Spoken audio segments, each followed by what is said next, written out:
नमस्कार दोस्तों, मैं doctor Satyen Pandey, total homeopathic clinic, Raipur, Chhattisgarh.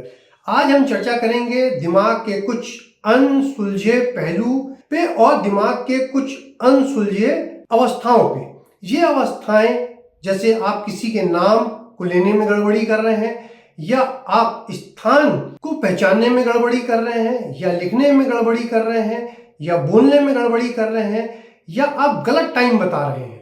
तो इन अवस्थाओं के कारण व्यक्ति की सोशल लाइफ जो होती है वो कंप्रोमाइज होती है और क्वालिटी ऑफ लाइफ उस व्यक्ति की कंप्रोमाइज होती है। तो आज हम इस वीडियो में देखेंगे कि इन अवस्थाओं का मेडिकल नाम क्या है या उनकी मेडिकल टर्मिनोलॉजी क्या है। उसके अलावा इन सब चीजों के लिए ब्रेन का कौन सा पार्ट उत्तरदायी होता है, और हम ये भी देखेंगे कि ये चीज बहुत ज्यादा बढ़ जाती है तो ये डिसीज का रूप ले लेती है। तो उस कंडीशन में, उस अवस्था में हम कौन सी वो मेडिसिन लें जिससे आप इन लक्षणों पे कंट्रोल पा सकें।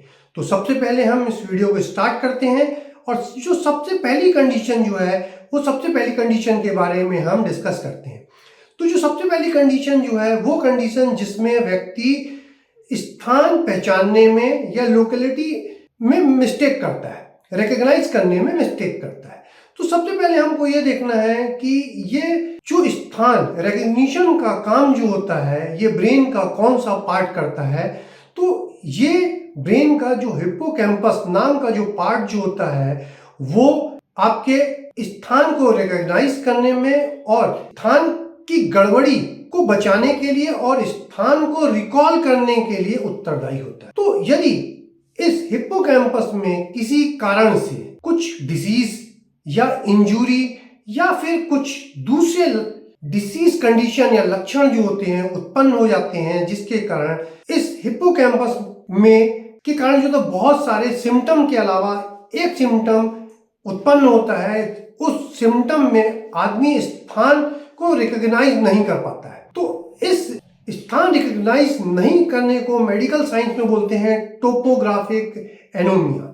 इस टोपोग्राफिक एनोमिया के लिए होम्योपैथिक में बहुत सारी मेडिसिन है, परंतु जो बेस्ट सुटेबल मेडिसिन जो है जिसको देने पे वो व्यक्ति को आराम मिलेगा वो मेडिसिन है ग्लोनाइन, नक्स मॉस्केटा और पेट्रोलियम। परंतु इन मेडिसिन को उपयोग करने से पहले मैं आपसे अनुरोध करूंगा कि किसी होम्योपैथिक चिकित्सक की सलाह जरूर लें, क्योंकि वो चिकित्सक जो होगा आपके लक्षण के अनुसार और आपकी शारीरिक बनावट के अनुसार मेडिसिन का सिलेक्शन करेगा जिससे आपको लाभ मिलेगा। अब दूसरी कंडीशन जो आती है कि आप गणित का जो कैलकुलेशन जो होता है, मैथ्स का जो कैलकुलेशन होता है उसमें आप लोग गड़बड़ी करते हैं। ये गड़बड़ी बच्चे भी कर सकते हैं और वयस्क भी कर सकते हैं। तो यदि हम देखें कि ये मैथ्स के कैलकुलेशन के लिए ब्रेन का कौन सा पार्ट जो होता है उत्तरदायी होता है, तो वो पार्ट होता है पैराइटल लोब। पैराइटल लोब में ही जो होता है कैलकुलेशन के जितने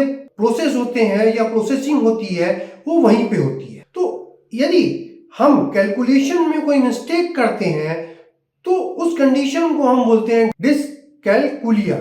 डिसकैलकुलिया के लिए जो होती है होम्योपैथिक में केवल एक मेडिसिन जो है बहुत ज्यादा उपयोगी है, वो मेडिसिन है नक्स वोमिका। हम नक्स वोमिका की डिफरेंट पोटेंसी जो है इस लक्षण के लिए दे सकते हैं। अब जो अगली अवस्था आती है उस अवस्था में व्यक्ति जो होता है मेजरमेंट में गड़बड़ी करता है, वेट में गड़बड़ी करता है। यदि मेजरमेंट कर रहा है तो मेजरमेंट 2 सेंटीमीटर का है तो उसमें मिस्टेक करके वो दूसरी रीडिंग बताएगा। उसी प्रकार यदि 5 केजी आ रहा है तो वो मिस्टेक करके गलत रीडिंग बताएगा। तो इस कंडीशन में ये कंडीशन जो होती है डिस्मेट्रिया, इस डिस्मेट्रिया के लिए जो होम्योपैथिक में जो बेस्ट सुटेबल मेडिसिन है वो नक्स वोमिका है। यदि हम देखें कि इस डिस्मेट्रिया या फिर मेजरमेंट और वेट के कैलकुलेशन के लिए कौन सा ब्रेन का पार्ट उत्तरदायी होता है, वो होता है सेरिबेलम।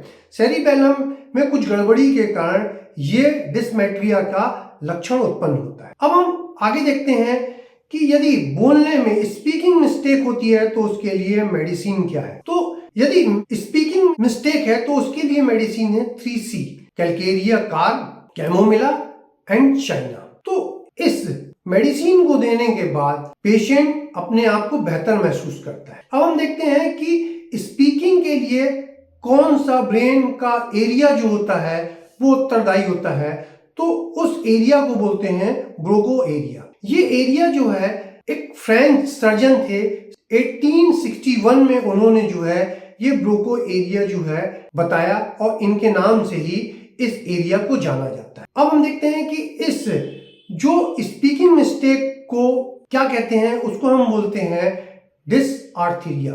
डिसआर्थेरिया मतलब स्पीकिंग मिस्टेक। अब हम नेक्स्ट लक्षण पे या अवस्था में आते हैं जिसमें व्यक्ति जो होता है टाइम संबंधित मिस्टेक करता है, माने बज कुछ रहा है और बताता है वो कुछ है। जैसे कि अभी जो है 7:15 हो रहा हो, तो यदि हम पूछते हैं कि टाइम क्या हो रहा है, तो उसमें टाइम में वो गड़बड़ी करता है और कुछ दूसरा टाइम बताता है। तो इस टाइम की गड़बड़ी या मिस्टेक के लिए जो होम्योपैथिक मेडिसिन जो है वो लैकेसिस मेडिसिन है। लैकेसिस मेडिसिन की हम डिफरेंट पोटेंसी जो है उस व्यक्ति को दे सकते हैं। अब नेक्स्ट कंडीशन जो आती है कि वो कंडीशन या वो स्थिति जिसमें वर्ड या राइटिंग संबंधित वो मिस्टेक करता है, गड़बड़ी करता है, तो इस कंडीशन को हम बोलते हैं डिसग्राफिया। डिसग्राफिया जो होता है वो हम इसको दो तरीके से ले सकते हैं कि यदि वर्ड संबंधी मिस्टेक हो रहा है तो उसके लिए चाइना मेडिसिन हम पेशेंट को दे सकते हैं।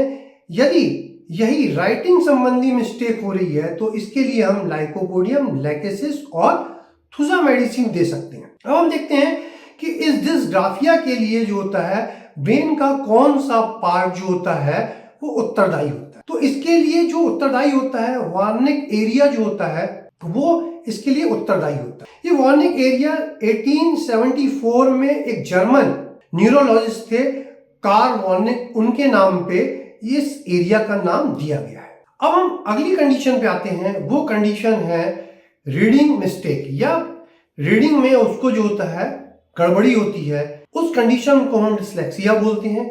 इसके लिए जो होम्योपैथिक बेस्ट सुटेबल मेडिसिन है वो हायोसाइमस और लाइकोपोडियम है। यदि हम देखें रीडिंग जो होता है ब्रेन के किस पार्ट से जो होता है संबंधित रहता है, तो वो पार्ट होता है फ्रंटल लोब।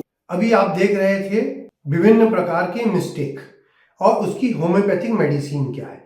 यदि हम होम्योपैथिक कैंट रिपर्टरी में देखें तो ये सेक्शन जो होगा माइंड में हम मिस्टेक देखेंगे और मिस्टेक में डिफरेंट कंडीशन जो होगी ये हमको दिखाई देगी। यदि ये वीडियो आपको अच्छा लगा हो तो इस चैनल को आप सब्सक्राइब करिए और अपने दोस्तों को शेयर करिए और लाइक करिए। यहाँ तक बने रहने के लिए आपका धन्यवाद।